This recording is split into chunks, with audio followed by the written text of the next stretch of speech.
কারওয়ান বাজারের মুদির দোকানগুলোর এই ভিড়ই বলে দেয় দুয়ারে করা নাড়ছে পবিত্র রমজান।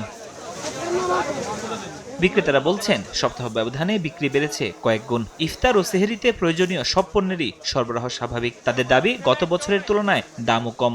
গত বছর তুলনায় হারে এবারে মোটামুটি জিনিসের অনেক অংশে কম, এমনকি আপনার প্রত্যেকটা জিনিসে মোটামুটি মানুষের কয় নাগালের ভিতরে। কিছু কিছু জিনিস একটু কমছে, আবার কিছু জিনিসের একটু বাড়ছে। গত বছর যেমন ছিল আমার কাছে মনে হচ্ছে ঠিক তেমনই। বর্তমান বাজারে প্রতি কেজি ছোলা ১১০ থেকে ১২০, চিনি ১২০ থেকে ১২৫, মানভেদে বেসন ৮০ থেকে ১২০ আর অ্যাঙ্কর ডাল বিক্রি হচ্ছে ৭০ থেকে ৮০ টাকায়। যেখানে গত বছর মানভেদে ছোলা ১২৫ থেকে ১৪০, চিনি ১৩০ থেকে ১৩৫ আর বেসন বিক্রি হয়েছে ১০০ থেকে ১২০ টাকা কেজিতে।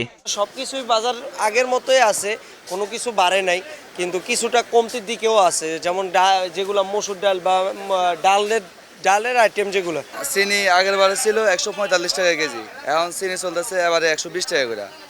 আর ট্যাং মোটামুটি আছে, ট্যাং কম দামে আছে, আড়াই কেজি ট্যাং ১১৫০ টাকা। এদিকে রমজানে নিত্যপণ্যের দাম ভোক্তার নাগালে রাখতে বাজার মনিটরিং জোরদার করা হয়েছে বলে জানিয়েছেন ভোক্তা অধিকারের মহাপরিচালক। স্বাভাবিক সময়ের তুলনায় তদারকি টিমের সংখ্যা ৩০ থেকে ৬০ অর্থাৎ দ্বিগুণ করা হয়েছে।